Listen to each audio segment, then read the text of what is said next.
Assalamualaikum, halo guys, welcome back to my channel. Ketemu lagi dengan aku Bidan Soba, Bidan paling ngehits se-Asia Tenggara. Kita ngosip ya di video kali ini. Jadi kan aku dari daerah ya guys, terus aku juga punya temen bidan lah, tenaga kesehatan ya, di daerah juga lah, teman-teman kuliah, teman-teman SMA gitulah.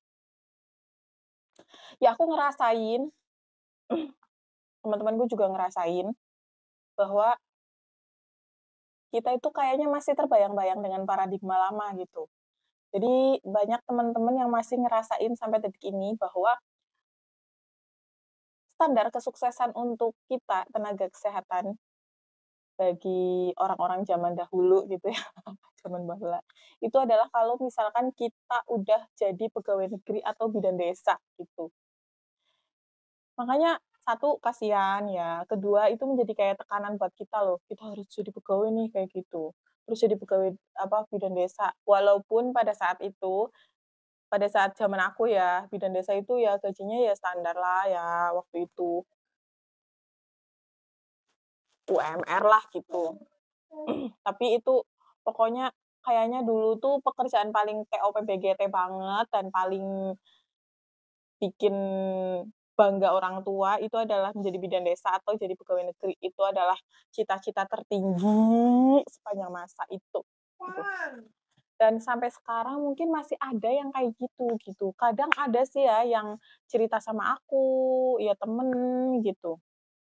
Dia udah kerja di rumah sakit nih, karena tekanan, karena alasan ini itu, karena anak juga mungkin ya, anaknya udah berapa, terus pokoknya dia pengen resign gitulah, dan akhirnya dia resign, dia membuka PPM gitu, terus ya mungkin dengan usaha yang lain gitu ya.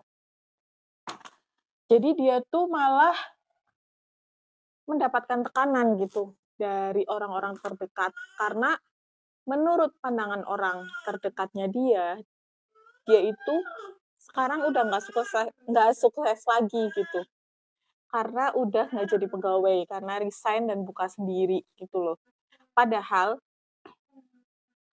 kalau sesuai ceritanya dia, antara gaji yang dia peroleh waktu dia kerja dengan dia buka praktek sendiri, swasta gitu ya, ya itu sebenarnya sama, hampir sama gitu.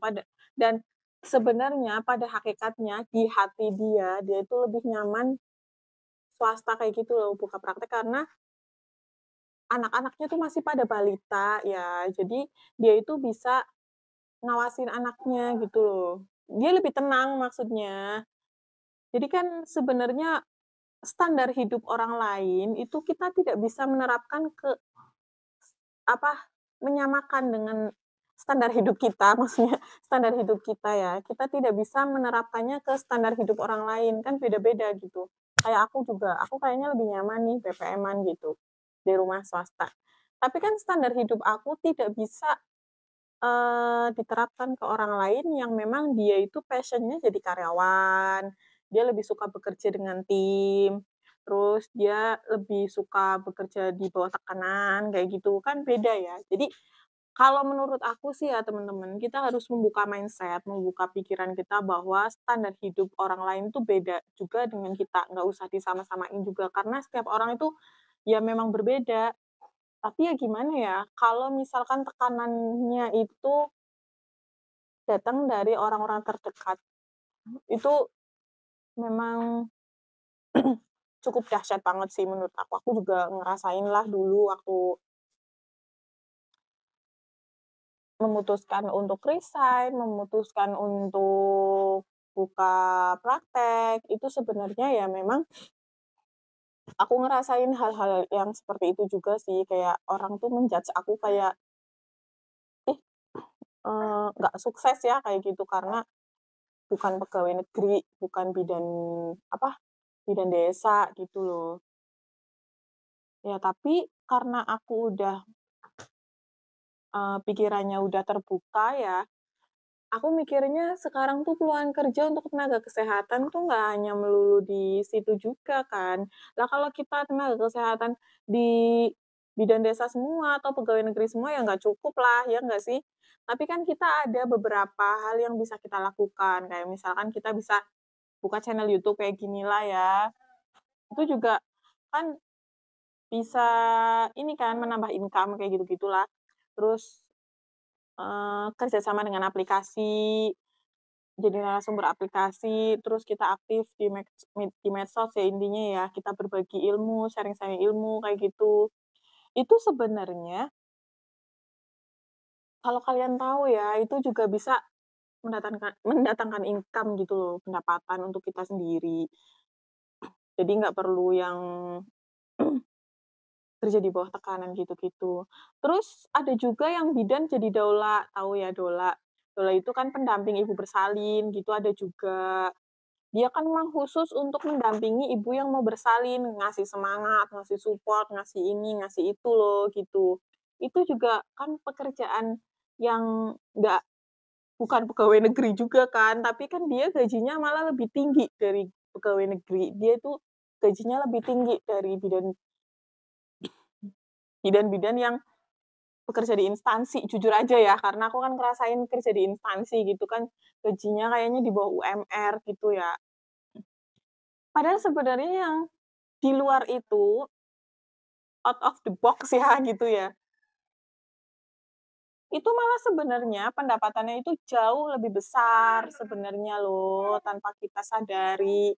Jadi maksud aku buat teman-teman yang lagi berada di fase ini, berada di fase di mana orang-orang terdekat ya, itu masih berada di paradigma lama, masih menganggap bahwa lulusan bidan yang sukses itu ya yang pegawai atau bidan desa gitu, ya kalian itu harus benar-benar membuka pikiran dulu, membuka mindset, dan kalau bisa ya memang buktiin sama orang-orang terdekat kalian bahwa kalau memang teman-teman emang nggak nyaman atau nggak bisa di instansi, atau nggak bisa jadi pegawai negeri, atau di bidan apa tuh, bidan desa, ya buktiin aja gitu loh. Misalkan kalian jadi doula gitu, atau jadi konselor laktasi gitu-gitu, ya buktiin bahwa sebenarnya sama gitu loh, nggak usah dihakimi,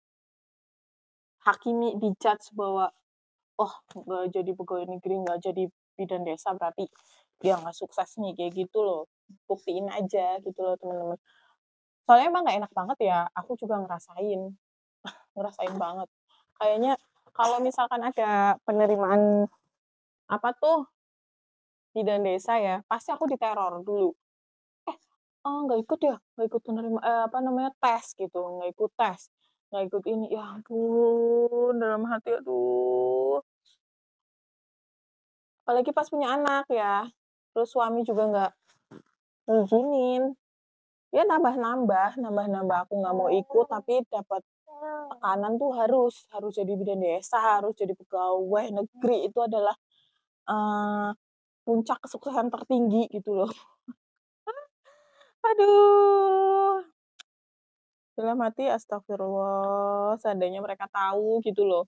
Tapi ya mau gimana lagi ya, kita itu tidak bisa bertanggung jawab atas apa yang orang lain pikirkan tentang kita. Kita tidak bisa mengendalikan apa yang orang lain pikirkan tentang kita. Kita tidak bisa mengendalikan juga apa yang orang lain omongin tentang kita juga. Yang kita bisa kendalikan adalah bagaimana cara kita menyikapi pikiran orang lain terhadap kita. Kita juga, yang bisa kita kendalikan adalah bagaimana, kita menyikapi apa yang orang lain bicarakan tentang kita. Kalau misalkan kita kebawa mereka, kepancing, terus kita juga masih ada di circle mereka, ya udah deh kita kayaknya lebih ke down gitu. Terus kita jadi pesimis, terus kita berkecil hati, terus-terusan pasti akan ngerasain itu. Coba deh kalian keluar dari circle itu, terus mencari tahu tentang konselor laktasi, tentang doula, tentang, eee, bidan yang membuka baby home care, baby spa, atau BPM gitu pasti, eee, pikiran kalian ya, mindset kalian itu akan terbuka gitu. Jadi nggak langsung berkecil hati, enggak, beneran deh.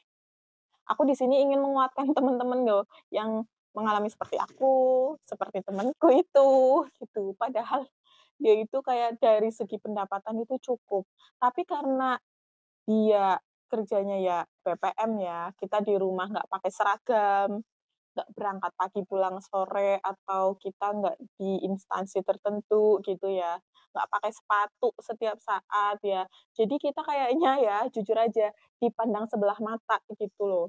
Bener, jujur deh. Nah, aku di sini kayak pengen menguatkan teman-teman, pengen memeluk kalian dari jauh gitu, bahwa kalian itu hebat, kalian itu kuat. Coba cari yang lain, buktikan ke orang-orang tersebut bahwa apa yang mereka pikirkan tentang kita itu tidak seperti itu. Masih banyak hal yang bisa menjadi peluang kita. Kalau misalkan kita pengen jadi doula gimana? Itu ada pelatihannya juga, pelatihan jadi doula. Terus kita pengen jadi konselor laktasi nih, kita emang suka passion-nya, kayak aku kan emang suka passion-nya, ya itu ada pelatihannya juga, kita bisa jadi konselor laktasi. Terus kalau untuk baby spa segala macam, itu juga ada pelatihannya. Jadi tinggal kita bagaimana passion kita, terus kita mau larinya kemana passion-nya, ya itu udah ada jalur-jalurnya, tapi masih di kebidanan gitu loh, teman-teman, masih di wewenang kita gitu, kita boleh gitu, asalkan kita punya sertifikat-sertifikatnya. Kayak Daula kan kita punya sertifikatnya, pelatihan sekian hari gitu. Terus, eee, konselor laktasi juga ada pelatihannya sekian hari, biar kita bisa mendapatkan sertifikat itu. Terus, baby spa segala macam itu juga ada, tapi tetap kita nggak akan lepasin kebidanannya itu, gitu. Nah, dari situ kita bisa membangun karir sendiri gitu loh maksud aku. Jangan terpatok ke situ, gitu. Kita bidan terus lulusnya harus jadi pegawai negeri, terus setiap ada CPNS kita tuh ikut, walaupun kita ditekan-tekan kayak gimana, kita harus ikut ngikutin ngikutin paradigma zaman batu gitu loh. Udahlah nggak usah, kita kuat, kita hebat, banyak sekali peluang yang bisa kita raih gitu. Oke, semangat buat teman-teman semua, sampai jumpa di video selanjutnya. Semoga bermanfaat. Bye.